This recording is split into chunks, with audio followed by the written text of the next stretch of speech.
1,000 hours, deep in occupied territory, a Russian command center is fatally distracted, checking digital feeds instead of their primary radar. They are oblivious to the ghost screaming toward them, a Ukrainian Su-27, 100 kilometers out, inbound to deliver a precise, devastating payload. The mission is flawless until a sudden, brutal burst of energy. A previously dormant Russian air defense grid erupts. The Su-27's cockpit is immediately overwhelmed, a sensory explosion of alarms, as the radar warning receiver screams. X-band radiation is painting the aircraft from 300 kilometers away. The pilot shoves the throttle to the stops, banking hard left. The twin AL-31F engines howl at maximum. Desperate power. The S-400's Gravestone radar has locked on. Its 2,500 digital modules steer invisible energy beams across the sky with absolute precision.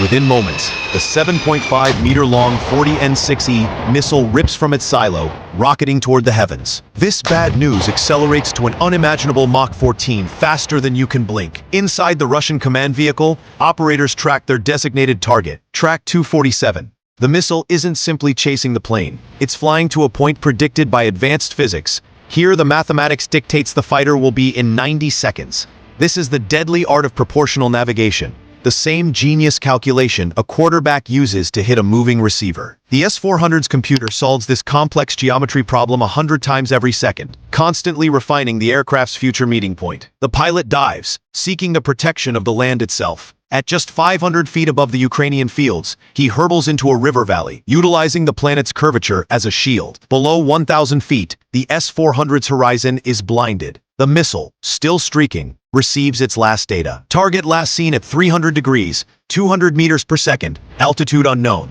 It is essentially flying on blind faith and probability. The S-400's computer, however, is learning.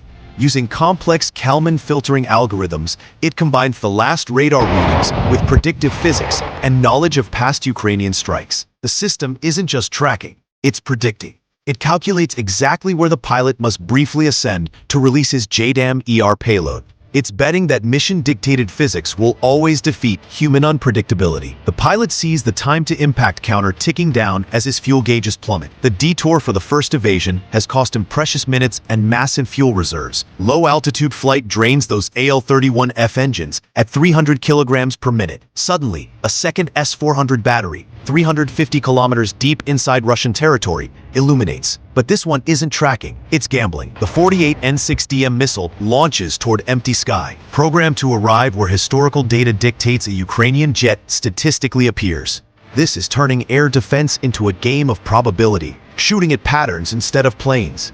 The Russians know that JDAM-ER requires a very specific altitude, 27,000 feet, and speed, 400 knots. To maximize its 70-kilometer glide range, they are betting the pilot must hit this sweet spot. The missile flies to its designated ambush point, its seeker scanning the void. After 8 seconds of finding nothing, the missile self-destructs 180 kilograms of failed high explosive, a brief, pointless fireball. The pilot's deviation to avoid the S-400 has put him directly into the firing arc of a closer threat, an S-300 battery just 80 kilometers away. The S-300's grill pan radar is already tracking something interesting. The Su-27's own safety system, the radar altimeter, broadcasting "I'm here" 50 times per second. The pilot's protection has become a beacon. Two 9M82M missiles launch. These are not the S-400 strategic hammers, but tactical scalpels for guaranteed hits inside 100 kilometers. They accelerate to Mach 7.5. The pilot's warning system screams as command guidance beams paint his jet. This is semi-active command guidance, SACG. An operator is literally flying the missile with a joystick. No computer to jam. Just a Russian with steady hands guiding 480 kilogram of ordnance toward the target. The pilot dumps a torrent of chaff, aluminum strips cut to half the radar's wavelength, turning the fighter into a confusing cloud of ghosts. One operator takes the bait, locking onto the false return. The second, a veteran, holds his lock on the true target, watching it sprint for a ridgeline. As the ground rushes up at 200 meters per second, the pilot holds his nerve. Pull up too soon and the missile adjusts too late. At exactly 300 meters out, he hauls back on the stick, pulling a brutal 9 Gs. The jet groans in protest. The sudden maneuver breaks the guidance beam, and the now blind missile continues straight into the ground, adding a fresh crater to the landscape. The maneuver was successful, but catastrophic for his fuel. 58% remaining. A threadbare margin. 3 more S-300 batteries unmasked simultaneously, creating interlocking fire zones. They ripple fire 4 missiles in 2 seconds, programming each for a different intercept angle. Soviet doctrine. Flood the sky where the target could possibly go. The pilot executes a move that defies flight school, a maximum afterburner zoom climb. He trades all his speed for altitude, rocketing from 500 to 3,500 feet in 4 seconds. The vertical spike forces all 4 missiles to crane their necks skyward. Their command beams cross and interfere. 2 lose lock instantly. The third cannot match the climb angle and passes harmlessly underneath. The fourth, depleted of fuel, stalls 500 meters below and falls back to Earth like an expensive lawn dart. The maneuver saves his life but costs the last of his reserve fuel. Making matters worse, 2 new contacts appear. Su-35 fighters, 150 kilometers away, already painting him with radar. The lead Su-35's Irbis-E radar locks on at maximum range. The radar sees the Su-27 high, slow, and out of options. A devastating R-37M hypersonic missile is selected. It uses a genius dual-pulse motor. A first pulse sprints to Mach 6, followed by a 40-second coast to conserve energy. Then the second pulse ignites for the finishing blow. The missile is launched while the Ukrainian jet is still struggling toward the 27,000-foot release altitude. The time to impact counter drops. He needs 27,000 feet for optimal JDAM-ER release. He will reach his release point in 40 seconds. The missile will arrive in 45.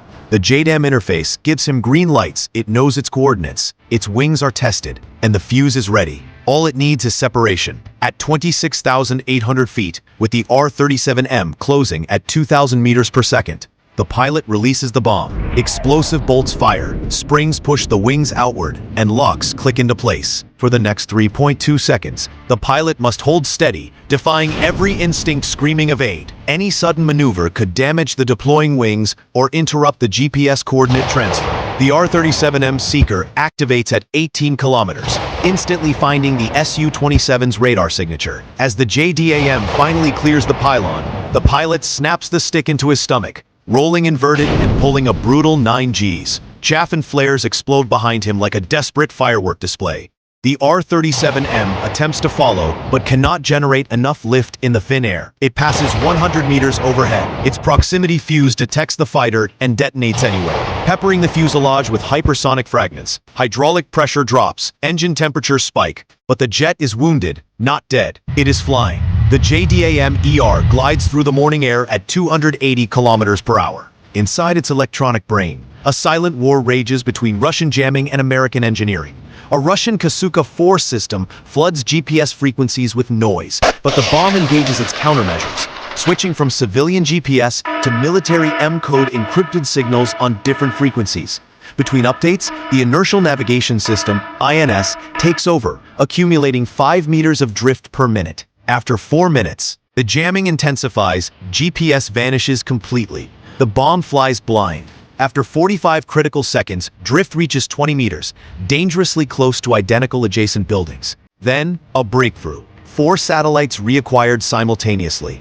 Position updated, error corrected. With 15 kilometers to go, the JDAM's radar altimeter wakes up, pinging the ground 50 times per second. The guidance computer calculates its terminal attack. A 72-degree impact angle, steep enough to penetrate, but not so vertical that it loses energy. 3 identical 9-story buildings appear. GPS says the northernmost. The system compares the stored satellite imagery with the current view. Pattern match confirms the correct target. 98% confidence. Final corrections for a 15-knot crosswind. At 100 feet, GPS gives one last update. Dead center. 3 meters from perfect. The fuse arms for a 25-millisecond delay, enough to penetrate 3 floors before detonation. The JDAM punches through the roof at 94 meters per second, transiting the 9th, 8th, and 7th floors in milliseconds. Then, kaboom! The explosion creates overpressure exceeding structural load limits by a factor of 10. Support columns meet horizontal force. Physics wins. The building collapses in 4.3 seconds, falling straight down in a controlled, selective urban renewal.